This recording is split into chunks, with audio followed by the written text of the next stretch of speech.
Bayo Adeyinka is an author, a thought leader, public speaker, and banker with sound experience in commercial and retail banking.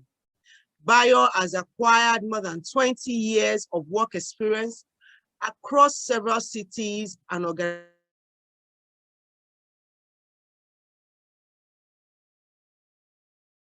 Nigeria, a fellow of the Chartered Institute of Loan and Risk Management of Nigeria, and a fellow of the Chartered Institute of Professional Financial Managers in Nigeria. He's currently the Executive Technical Assistant to the MD CEO of Fidelity Bank PLC. In the past, he was a regional bank head at the same bank, overseeing operations in Oyo, Ogun, and Ondo states. Before then, he worked in various positions at Enterprise Bank, now the Heritage Bank, Standard Chartered Bank, Standard Trust Bank, now UBA, Assurance Bank, Defcon Bank, and the former National Bank. He's a published author with 3 outstanding books, including 30 career lessons I learned along the way and 40 lessons I learned along the way. A mechanical engineering graduate of Ladoke Akitola University and an MBA degree in financial management. Bayo also holds an executive master's certificate in project management from the Project Management College, UK, and a master's in international banking and finance from the University of Salford, Manchester, UK. He has a great knowledge in life skills, wealth management, working with SMEs, credit analysis, product development, and marketing, relationship management, turnaround management, and retail finance, among others.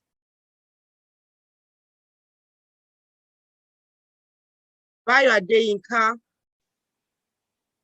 holds also a master's in international banking, which I've mentioned. I'd want us to, with an applaud, I know that we can't clap, but we can clap in the chat box. Let's just welcome this morning, Bayo Adeyinka. Thank you. Thank you very much, Dr. Odeyale. I believe you can all hear me, right? Yes, can you hear me? Oh, great, great, yes, great. Thank you. Thank you so much. I'm happy to be here this morning. Thank you, Dr. Odeyale, for having me. Thank you, Daya Deyemo. I'm glad to be on this platform today, this virtual business clinic. And I'm happy that I have my big Egbon and pastor also speaking today, Pastor Muyiwa Bangboshe. Thank you so much. And I want to thank everybody who is here this morning. Thank you for being part of this. Okay, so I would like to share my screen.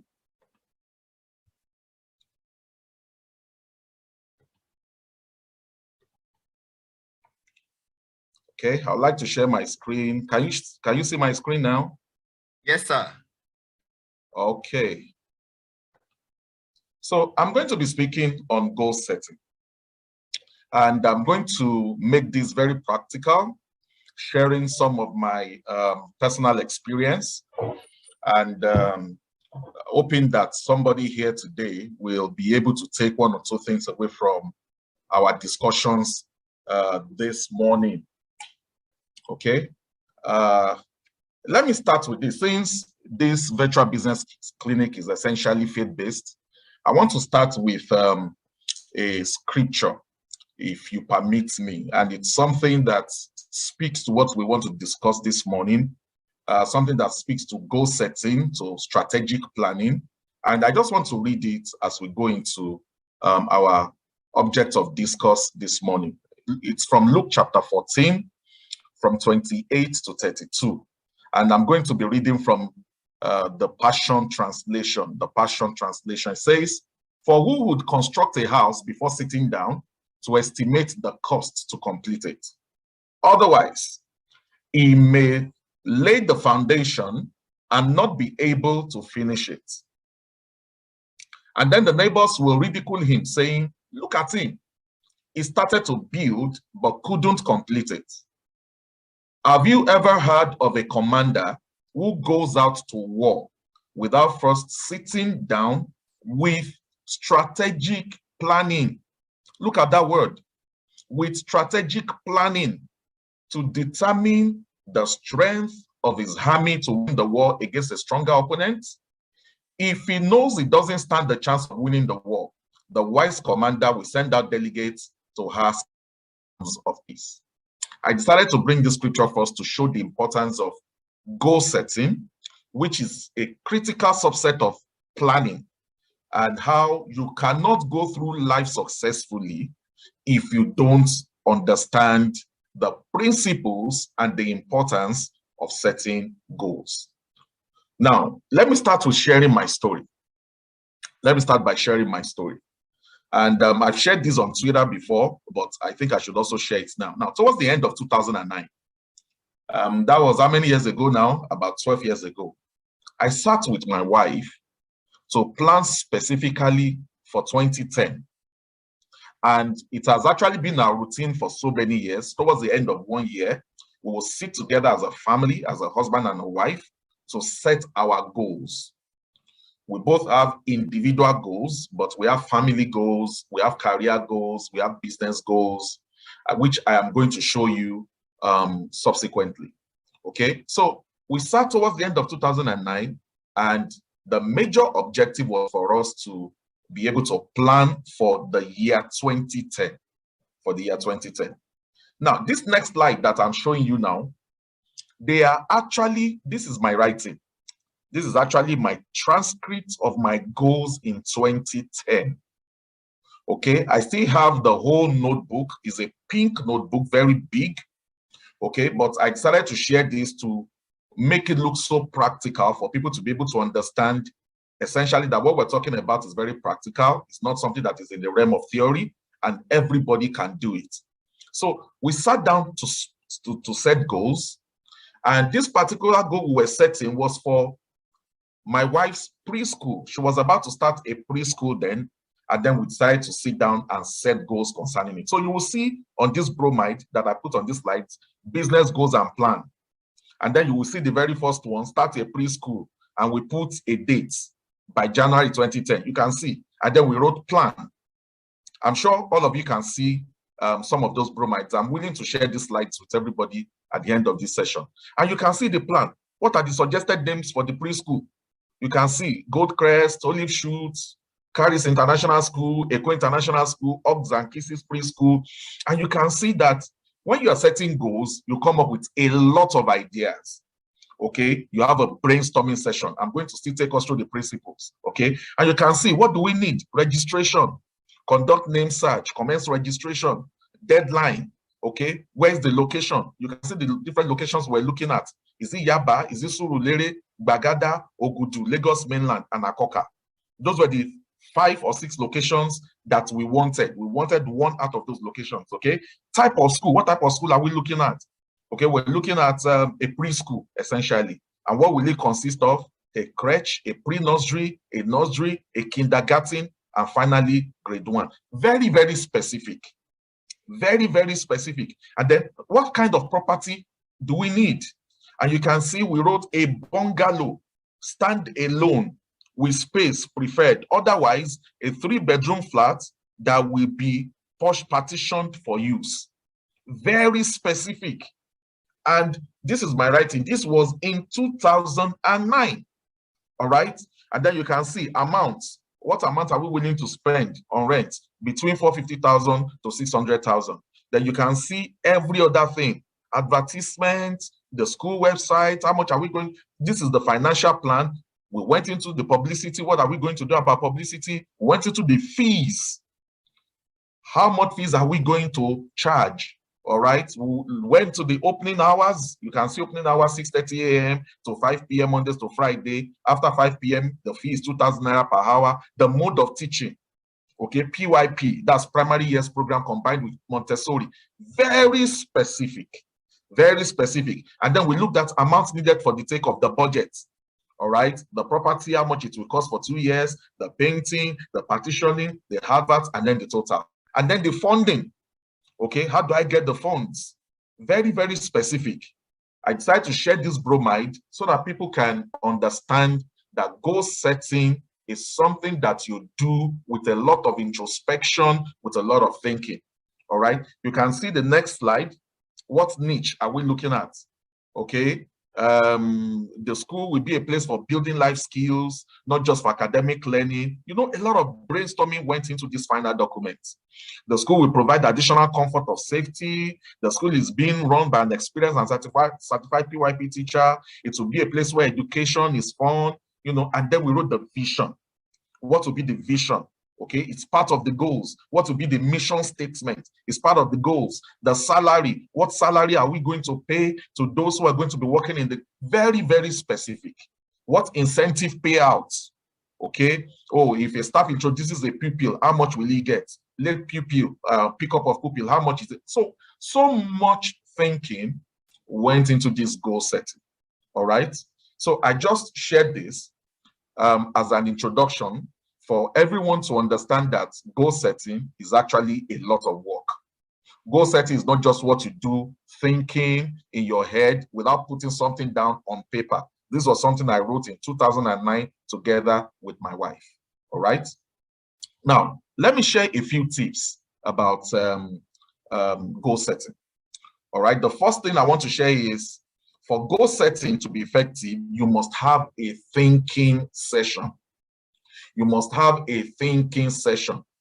And as a believer, as a Christian, I personally had prayers to my thinking session. Now, if you look at that passage that I shared earlier, Luke chapter 14, you will see that the first thing he said, for who would construct a house before first sitting down to estimate the cost to complete it. So there must be a sit down. For goal setting to be effective, there must be a sit down, there must be a thinking session, there must be a brainstorming session. It is not something you just do on the go. It is something you do with a lot of introspection, with a lot of thinking, and with a lot of meditation at times. So you must have a thinking session. Think, you need to brainstorm. And I normally love to do it as a family. If you're married, you do it with your spouse, either with your husband or with your wife. And when you are thinking, you use your imagination. You use your imagination. What are your desires? What achievements what do you want to achieve? What achievements will give you that feeling of satisfaction, of fulfillment? So you think, you brainstorm, all right? You need to have a thinking session. Now, thinking is what makes execution easier. After you have thought something through, then execution and planning to the details becomes a lot easier. So you should never execute without thinking it through. So that's why the first step to goal setting is thinking, is brainstorming, is having a sit down to look at it again. One of the most effective people in scriptures that I believe is Isaac. And the scripture recorded that Isaac would go into the field to meditate, to think, Thinking is hard work, and that's why we have very few thinkers. And that's why a lot of people, because, goal setting is different from New Year resolution. New Year resolution does not come with any thinking at all. Oh, okay, I just want to stop drinking. I want to stop this, and that's all. And that's why there's a difference between New Year resolution and goal setting. Goal setting involves a lot of thinking. It involves a lot of brainstorming. It involves using your imagination. Now, what does thinking entail? Now, for somebody who is planning to set their goals for year 2022, and this is early in the year, you can still set your goals. Now, thinking entails, number one, you think about the previous or the outgone year. What did you do wrong last year? Last year, what did you do wrong? Number two, what did you do right? You need to be able to write it down. What did I do wrong? Number one. What did I get right last year? Number two. What will I do better if I have another chance? Number three. Number four, what habits do I need to break? Number five, what habits do I need to imbibe? Number six, what skills do I have? You need to know the skills you have as you go into the year. And it is the same reason why that scripture said that if anybody is going to war, you first of all have a sit down to know whether you have the competence required to be able to win that war. So you also need to sit down and think, what skills do I have? And then skills to acquire this year. It's part of the thinking session. What skills do I have? What skills do I need to be able to face the year? So thinking is something that anybody that wants to do goal setting should imbibe. Number two, you need to have a book where you document your thoughts. You need to have a book where you document your thoughts. So my own style is to have, I jot my own thoughts down severally before I now put together the final document. What I shared here is the final document. These are not the initial documents. The initial documents I've cancelled, I've, amended, I've reviewed, I've modified before I now came with this final document. All right. So what I normally do is to jot down my thoughts. So I encourage anybody who is going to set goals. You must have a book, or you must have an electronic pad somewhere that you can document your thoughts and it is easy for you to retrieve. For me, I prefer to do it manually. Maybe I'm still analog, so I write it down. All right. And I know whatever I write down sticks. Okay. So you may have an electronic pad, you may have a book, but you must be able to document and then you are able to retrieve easily. Okay. So have a book where you document your thoughts. Don't just think. Don't just say, oh, I have it in my head. I have my goals in my head. It is not enough. There's a reason why the book of Habakkuk said, let him run that reads it. You must write it down. The scripture says, write it down. Write it down. You must write it down. There is something about documenting that helps you to be able to go back to it from time to time to see whether you are making progress, for you to be able to retrieve it, for you to be able to amend, for you to be able to go back to it from time to time. So have a book where you document your thoughts. Number three, you can draw up goals around different areas of your life. I'm going to be showing us some practical bromides at the end of this, a template that we actually use in church. Okay, I'm going to be showing us. So you can draw up goals around different areas of your life.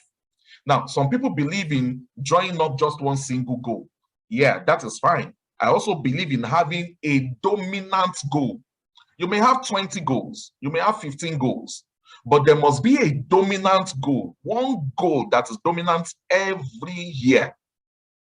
So what I normally do is I have career goals, I have spiritual goals, I have business goals, I have financial goals, I have health goals, I have personal development goals. Goals around different areas of our lives. Don't forget that your life consists of different areas. You have your career, you have your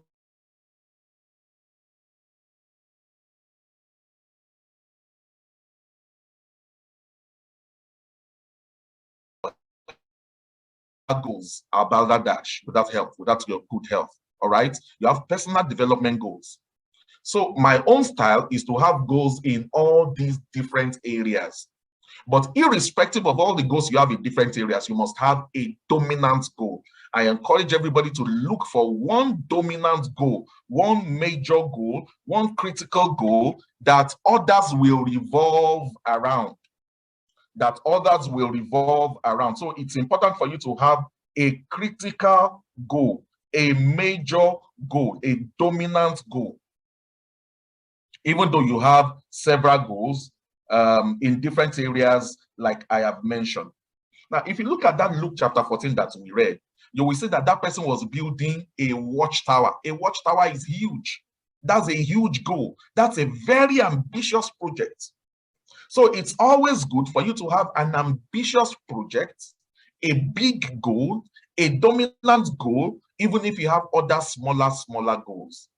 And what these dominant goals help you to do is it helps you to remain focused.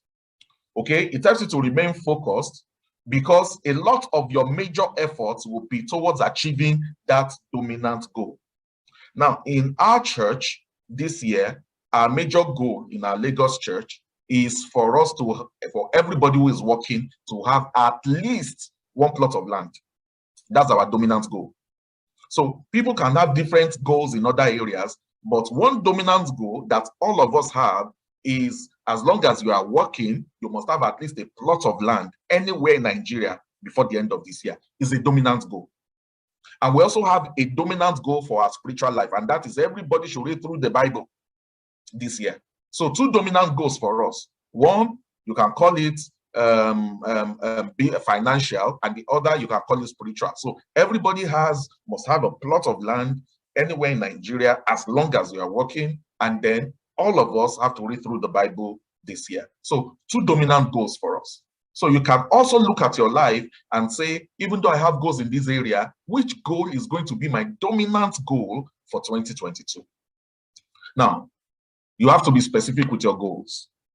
You have to be very specific with your goals. You cannot be ambiguous. You can't say, I want money in 20. Okay, what I'm sharing was actually something I shared on Twitter in 2021. So you can't say, I want money in 2022.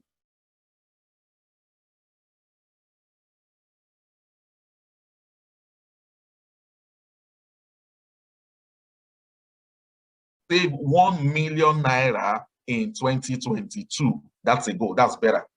So it has to be very specific. It cannot be ambiguous. Once it is ambiguous, it is a wish. It is not a goal. So it has to be very specific. I want to buy land is not a goal. I want to buy land in Akure is a goal. It's even better if you know the location. I want to buy land in Alagbaka in Akure. And it's even better if you say, I want to buy land in Alagbaka by June 2022. All right? So a goal must be specific. It cannot be ambiguous. Whatever you want to do must be specific. It must have deadlines. It must be very, very specific to the letter. Now, goals must have a deadline. Goals must have a deadline. So I break my own goals into phases for easier monitoring. And I encourage people that they should not leave their goals open-ended.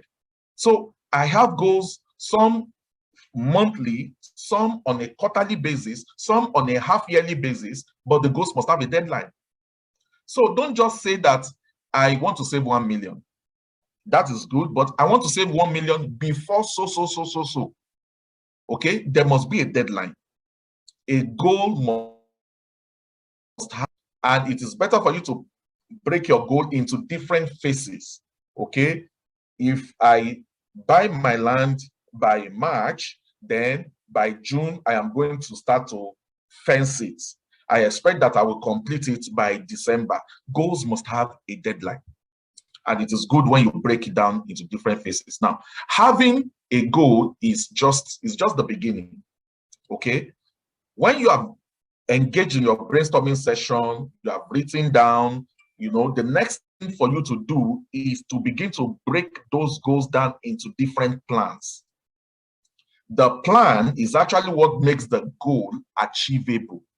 Your plan gives you how you are going to achieve your goals. It is your how-to. If you don't have a how-to, you cannot achieve your goals. There must be a how. How are you going to achieve your goals? I want to buy land in Akure. How? So one of the questions you must ask yourself is, how? Okay, I want to buy a car this year. How? I want to build a house this year. How? I want to read through the Bible this year. How? There is a how. Your plan will give you that strategy on how to execute your goals. It helps you to break it down into different units that will help you to say, okay, if I meet these milestones, it will tell me that I'm getting closer to my goal. So you must have a how-to when you set your goals. Okay? Because if you don't, then your goal is dead on arrival. It's just a wish list. There must be a plan. It is not enough for you to write your goal number 1, number 2, number 3, up to number 10. No, you must now begin to think, how do I execute or achieve those goals? And then you write down the plans. From what I showed us earlier, you can see that we have goals, and then we have the plan. You want to start a school. How? And the how-to will now involve, what kind of school are you setting up? When are you setting it up? In which area? What kind of building do you want? What kind of teachers do you want? You begin to write all these things down. What kind of teachers are going to teach for you? Where will your demographics be? What kind of students do you want to attract? What kind of adverts do you want to do? What is your mission statement? What is your vision? All these things form part of your how-to, your plan. So having a goal is just the beginning. It is not the end. You must now break down those goals into specific plans. Now, don't give up on your goals. Several things are going to crop up unexpectedly. Several things will crop up unexpectedly. Some will be within your control. Some may not be within your control. What you need to do is to adjust and modify as necessary. For example, this goal that I shared right here, all right, even though we set this goal for 2010, the school did not actually kick off until 2013. It did not kick off until 2013. And why?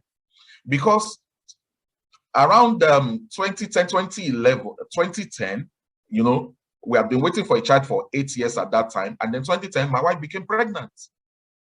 Okay. And we had to change the goals. I did not allow her to do anything strenuous because of the situation of the pregnancy. So it was just right for us to push the goal forward. So a lot of things can change. So don't kick yourself because several things can come up unexpectedly. So you need to be able to adjust and modify as may be necessary, but never give up. Never give up. Don't give up on your goals. You can modify it. There's nothing wrong with modifying your goals. There is nothing wrong with it. Modifying it does not mean that you tone it down. It doesn't mean that you reduce it. It just means that you work with the exigencies of the moment and adjust as may be necessary. Now, working out a goal is very hard. And this is where many people find it difficult. They think once I have a goal, then I just walk through the park. No, no, no. Working out a goal is very, very hard. Now, it is not impossible, but it is hard work. It is hard work. You must be ready to sit down to do the hard work. There are times you will go back to the goal. What I normally do is, after I've written my goals, I place them in different areas where I can see them, apart from having it in my book in a documented way. Sometimes I use visuals to capture my goal, okay? And I place it on the fridge, I place it in one area of the house, something that makes me remember my goals anytime I see those pictures, anytime I see those visuals. It works for me. So you need to find out what works for you, and then you begin to work out those goals. You begin to work out those goals. I encourage everybody to have an accountability partner here. I usually have that. My senior pastor, most times, is my own accountability partner. The way we were taught in church is we share our goals with him. And when we share with him, during the course of the year, he will just come up and say, what are you doing about this goal? What are you doing about this area? How far have you gone? Oh yeah, sit down with me and let's talk about it. So you can have an accountability partner. If you are married, your husband, your wife should be one of your accountability partners. Somebody you trust, a mentor that you can share those goals with, that they can hold you to account, should be your accountability partner. Somebody's goal might be this year, I want to write a book. Okay, I want to write a book, and then what is the title of your book? All right, when are you going to publish it? Who is going to publish it? Is it self-published? Are you giving a publisher? How many chapters will it have? You know, when will you write each chapter? There must be a deadline. Who is going to be your editor? All those, how many pages is it going to be? All those things, you know, form part of your plan and form part of your goals. But then you now have to sit down to work out the goals based on the deadlines or the timelines that you have given to yourself. You now have to sit down to start to write. And then you know that you have to clock in every time you know that I have a deadline to meet. And then you submit yourself to somebody that you are accountable to. Okay, this is what Habakkuk chapter 2 verse 2 says in the Message translation. God answered, write what you see. Write it in block letters so that you can read it on the run. Write it in block letters. This sums up the importance of documenting our goals. Okay, I'm going to end with this goal template. This is the goal template we're actually using in church for 2022. I just decided to share the bromide right here, okay? And you can see what were your 2021 goals. Rate the execution of your goals in percentage terms, okay? So it starts with, and that was why I talk about thinking session. You need to be able to think, what did I get right last year? What did I get wrong, okay? And then you can see the bromides there, what went well, okay? How do you plan to build on them in 2022? That's question number 2. Question number 3, what did not go well? And what were your weaknesses in 2021? And in what specific ways do you plan to overcome them? So you need to be able to write and think, how do I overcome these weaknesses? You must be very truthful to yourself. That's why you need to have a sit down. The first thing is to have a sit down. Sit with yourself, think, and be very honest with yourself. All right. Number 4, how did the coronavirus pandemic affect your plans and dreams? Don't forget, I spoke about adjusting and modifying if necessary. Okay, COVID-19 affected so many people. So was there a way it impacted your plans and your dreams? And then the B part, what specific plans do you have to adjust your life to the new normal? Okay, it's important for us to be able to sit down and write this. How are you going to adjust to the new normal? Your business, your life, your career, and all that, okay? Then your personal assessment of your spiritual life, your church commitment, your marriage if married, your financial life, your financial investment, your personal development, your career, business, ministry, academics. I'm on number 6 now. How would you rate 2021? Are you going to rate it excellent?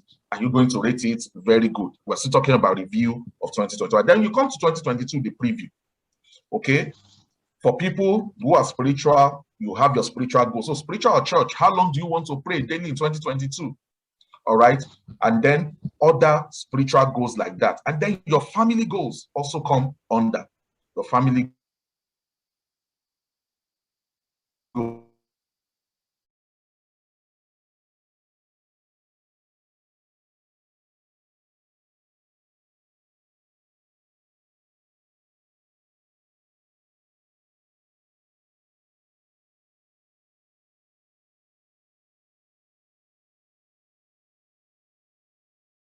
Must have a where and must have a how.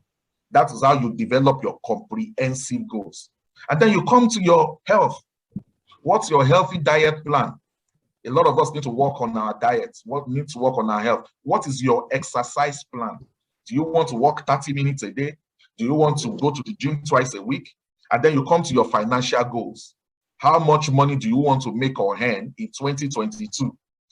My daughter was writing her goals. I saw it. My daughter is going to be 11 in a matter of days. And then she wrote that she wants to make a living income of 204 billion naira. I saw it. And of course, we had a good laugh, but that is somebody who actually had a figure. Okay, but it is not enough to have a figure. How are you going to do it? So how much money do you want to make or earn in 2022? How and where will you make the money? You must be able to mention the income heads or the source. Is it from your salary? Is it from your business? Is it from the books you write? Is it from the music you make? State how much you plan to earn per source. Okay. All right. And then specific requirements. Then we come to your expenditure. Your expenses. List out your proposed expenditure heads and amounts per head in 2022. What are you going to spend on food? What are you going to spend on rent? What are you going to spend on your daily living? Okay, if you're going to school, how much are you going to spend and all that? And then you come to your financial investment. Specific investment area, land or property. Where are you going to buy it? How much? Your stocks and shares and others. How much do you want to save in 2022? You must have a savings goal. Okay, now it is not enough to have investment. If you are owing, if you are in debt, you need to know how to pay off those debts. So we have a column for those who also are indebted. What specific plans do you have to pay off your debt and when? How? Okay, then we have our giving goals. How much offering do you plan to give per meeting in 2022? It's not enough for you to go for a meeting or to go to a church and then when it is time for offering, you just start to look for something in your pocket. You must have a goal for it. That's what we encourage. What specific or special offerings do you want to give in 2022 and how much per head? All right, then you come to your asset and your liabilities. What are the major strengths you are taking into 2022? Okay, your major strengths, your primary gifts, your secondary gifts, Okay, I don't have time to talk about that, but we can call it your skills. What skills do you have? What talents do you have that you're taking in? What qualifications, what experience and exposures do you have? Now, what liabilities do you want to avoid taking in 2022? State specifically how to cancel out your liabilities and how to build on your assets. And then you prayerfully think out the steps that will help you to accomplish all these major goals and all these sub goals. And finally, when you have done that, you now put together your draft 2022 goals and you align them under these different subheads. You can see the spiritual, you can see your health goals, you can see your family goals, you can see your church commitment or evangelism goals, you can see your financial investment goals, and then you review your drafts prayerfully.